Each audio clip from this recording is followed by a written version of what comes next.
Hi, this is Major Gauravari and you're watching the Chanakya Dialogues English. Like, subscribe and don't forget to press the bell. Ladies and gentlemen, welcome to the Chanakya Dialogues English. The recent news that the State Bank of Pakistan has been given a very large measure of autonomy has set the cat amongst the pigeons.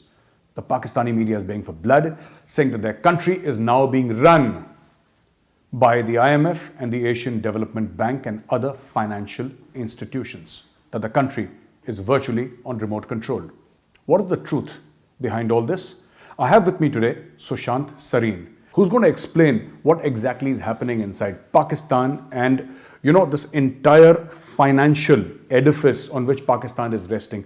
How close it is to actually crumbling. Sushant, a very warm welcome to our show. Thanks for having me. Sushant, the first thing I want to ask you, it leaves me totally confused because I see Pakistani media and they're raving and ranting. They're saying that, State Bank of Pakistan को autonomous बना दिया, अब सरकार के under नहीं है, it'll outside agencies are running a country. Now, what is all this about? Look, I think the concerns which are being expressed inside Pakistan about this new proposal to give almost complete autonomy to the State Bank of Pakistan, I think those concerns are very well placed. Frankly, if that kind of thing was to be stuffed down our throats, I think we would also scream and shout about it. The thing is that central banks around the world are given a degree of autonomy. But at the end of the day, a central bank is part of the edifice of state. It has to work in conjunction with the government and other things. In Pakistan's case, what has happened is that the state bank has worked like an appendage of the government, not as an autonomous body of the, of the state. And that has created all sorts of problems. So now the IMF, which has kind of withheld the next tranche of the aid package which they were giving to the Pakistanis, they have withheld it, and they have front loaded certain conditions. So of course the autonomy of the state bank is one, power tariffs and the power economics inside Pakistan and how that needs to be fixed is another, on how taxation rates have to be fixed and how taxation or revenue has to be enhanced is yet another thing which they have held out as a condition, and they have front loaded these things. And the reason why they've done it is that the Pakistanis are notorious for giving assurances which they never fulfill. It's the way they've dealt with the IMF is the way they've dealt in other aspects of diplomacy with India, with other countries, that they make the most that they go ahead and making assurances, making promises which they have no intention of keeping. So this time around, the IMF is saying that, look, for your own good, we are going to force this down your throat. What this means is that the government of Pakistan will have absolutely or virtually no control over the State Bank of Pakistan, which means that the State Bank of Pakistan can decide what the interest rates are going to be. They can decide whether they will let the government borrow money from the State Bank or not. They can decide the entire monetary system and the banking system which comes under the ambit of the State Bank will now be out of the ambit of the government of Pakistan. And clearly, because many of the people who are serving in the state bank currently, in fact, the entire, the economic structure of Pakistan is right now being managed by people who are Pakistanis only nominally. The governor of state bank is an IMF appointee. The finance minister is somebody who has been imported from abroad. He's a Pakistani, but he's been imported from abroad. And clearly, these are people who come into Pakistan for a particular purpose. Their lives are not in Pakistan. They are not going to be based in Pakistan. Their families are not in Pakistan. So they are going to quit the day they've served their purpose. They have limited stakes. They have virtually no stake. Okay. Except for the fact that they're Pakistani in name, Pakistani of origin. So clearly, there is a sense of disquiet. But Pakistan is caught between a rock and a hard place. If they don't accept the conditions which the IMF is imposing on them, which the IMF correctly says they are in your own interest, they risk the IMF package with it. What will happen is that because the external obligations are mounting, they need something like $20 billion this year to meet their external obligations. None of it will come until and unless they are in an IMF program, because that gives a sense of security to international financial institutions, allows you to borrow more money from abroad and stuff like that. So without that, the confidence in the Pakistan economy is going to go, and they will not get that money, and they will once again be staring default in the face, which has its own repercussions, and very serious ones. But if they go ahead with this, they virtually lose all economic autonomy. Their economic sovereignty is going to be severely compromised. So yes, that is why they are between a rock and a hard place, and they don't know what's the way forward. But for now, because the immediate thing is that they need to stay on in the IMF program. The IMF program has to come in apparently on 24th of March. The announcement is supposed to be made, and they are looking forward to it. Or the IMF is not giving them too much money, but it is the rest of the stuff which comes in to Pakistan because they are in an IMF program, why it becomes very important. The next tranche which the IMF is supposed to release is only about $500 million. But with that $500 million, they get access to international bond markets, international debt markets, foreign banks start lending to them, international financial institutions like the ADB and the World Bank will give them money because they are part of the IMF program. So a lot of other things follow if you are part of that program. If you are not, then all those avenues dry up for you. Sushant, tell me something. There was a time when we read Pakistani newspapers and we found that as far as food stuff is concerned, grains are concerned, Pakistani Punjab, extremely fertile. They were self-sufficient as far as edibles were concerned. They were self-sufficient as far as grain, wheat, etc. were concerned. Now, today, Pakistan is almost a net importer.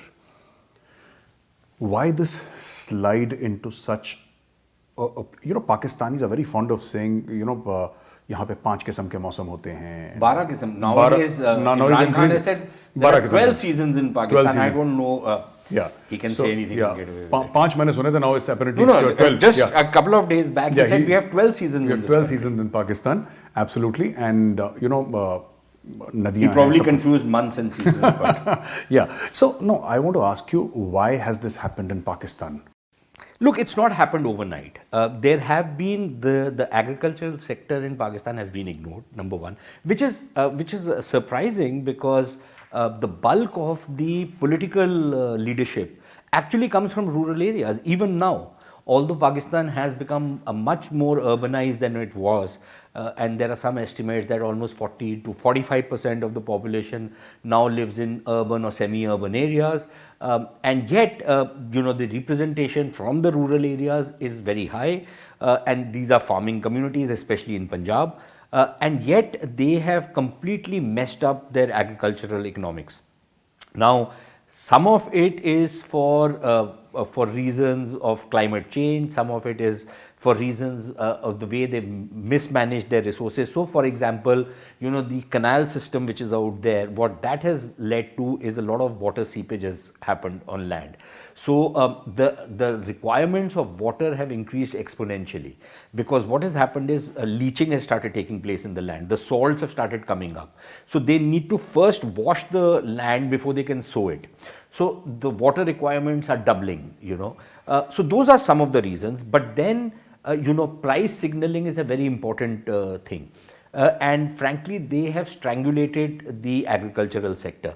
In a country where forming housing societies on prime agricultural land gets you much more money, the agriculture of course takes a bit of a toss. The same thing has happened, for example, on seed development. Look, they were self-sufficient in wheat, of course. They were one of the world leaders in sugar production, both things which they are importing. The cotton in Pakistan used to be of a very high quality, and from about the last couple of years, the cotton crop has been falling, and this year it has fallen by almost 50%, the output of cotton. But cotton is also important because it's one of the most valuable cash crops. It is the crop on the basis of which 60% of Pakistan's exports are cotton and cotton textiles, right? Now, if you don't have your own cotton and you're now going to start importing it from China, Central Asia, wherever else, it's not going to be affordable because the costs will go up and then your products are not competitive. And India, you can't import it from under the current They setup. used to import from India. Yes. Cotton imports from India were one of the largest exports of India to Pakistan, but that has stopped since 2019 when they tried to cut their own nose to spite our face. Pakistanis are past masters in that. They did that. So as a result, the agricultural economics in Pakistan is totally bust. Imagine that last year they've imported wheat, almost about 3 million tons. Again, this year they're still importing wheat. The shortages are increasing. The population is increasing exponentially. They have a population growth rate of almost 2.4 to 2.8%, which is like crazy. They are going to be doubling their population in the next 15-20 years.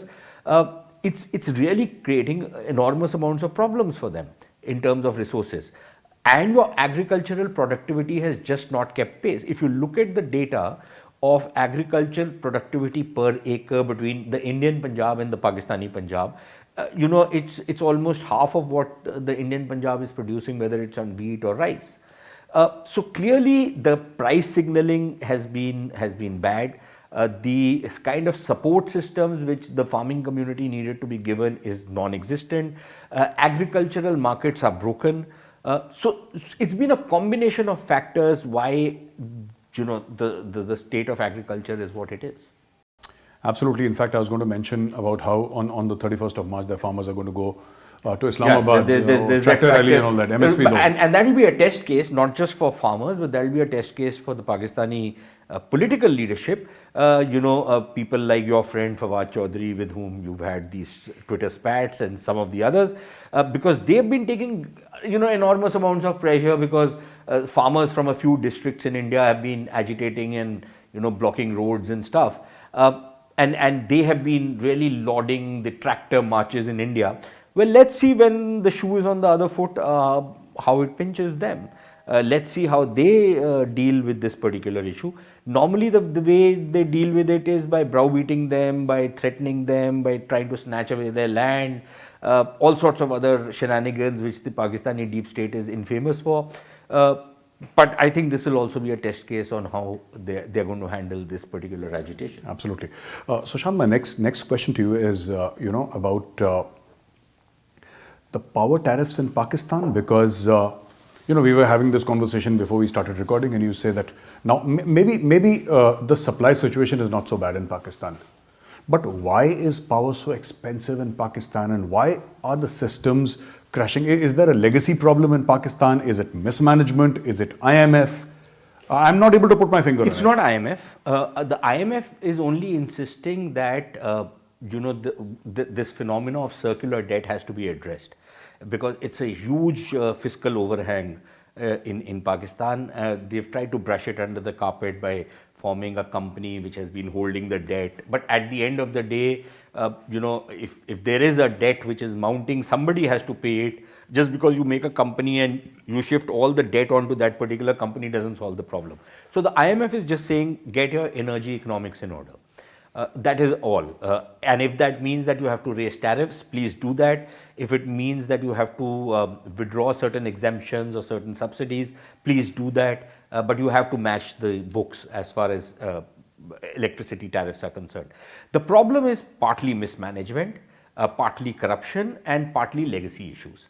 The story goes back to the mid-90s actually, Benazir Bhutto's second term, when they started setting up these independent power producers. And as a result of which, and it was a rational decision at one point in time. Please remember that at the time of which we are talking, petroleum prices had fallen to historical lows. They were, I think, $10, $12 or $15 a barrel. At that point of time, Pakistan was looking at electricity shortages in the future. And at that point of time, what they did was they made a change in their energy mix.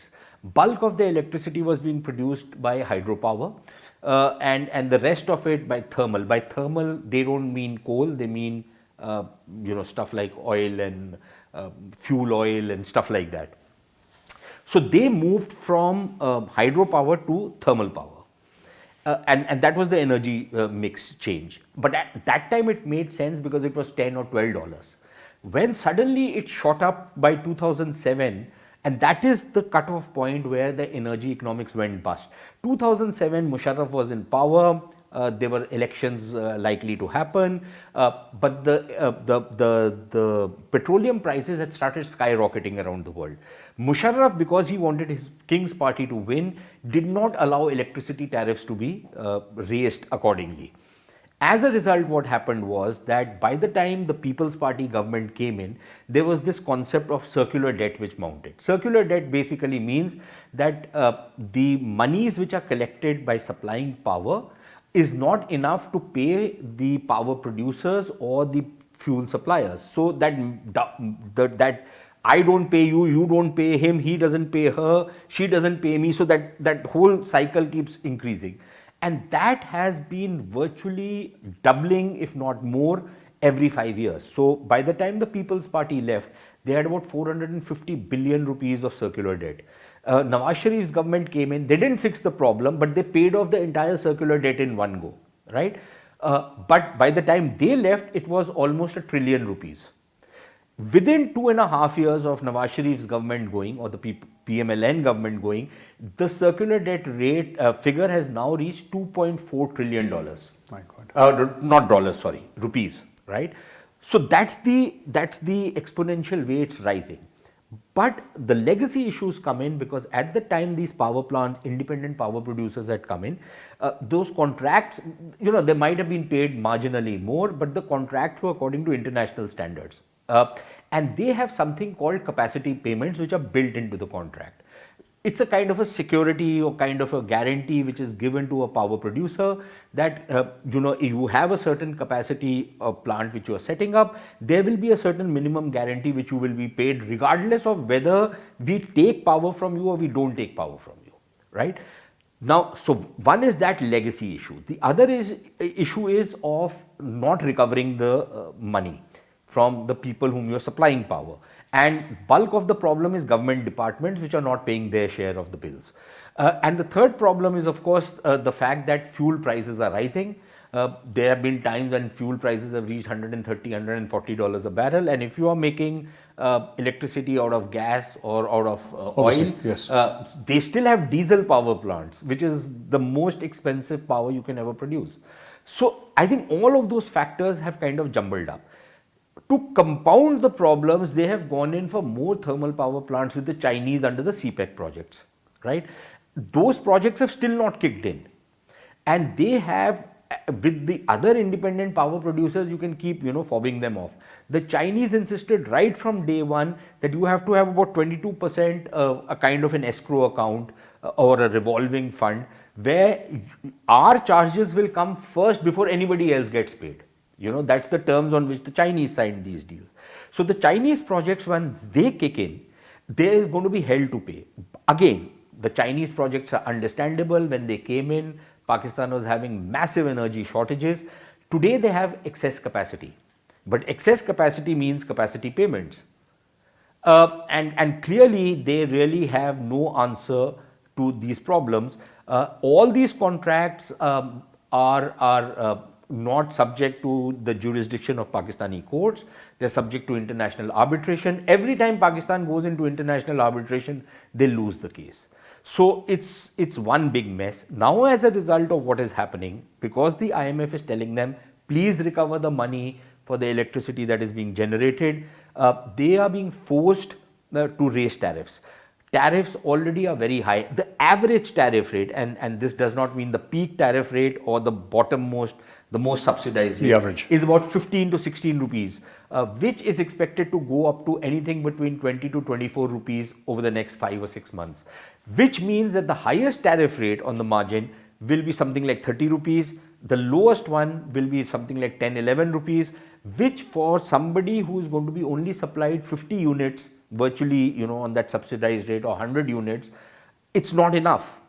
Even for that person, the electricity bills are going to probably double. So clearly they have a big problem on their hand, and there is some studies which say that when you raise the electricity tariffs, the circular debt actually increases, it does not reduce. Okay. Because there are people who are not, who get out of the system, the defaults increase, the government departments don't have the money to pay. No, but tell me, Sushant, having said all of that, I'd like to understand.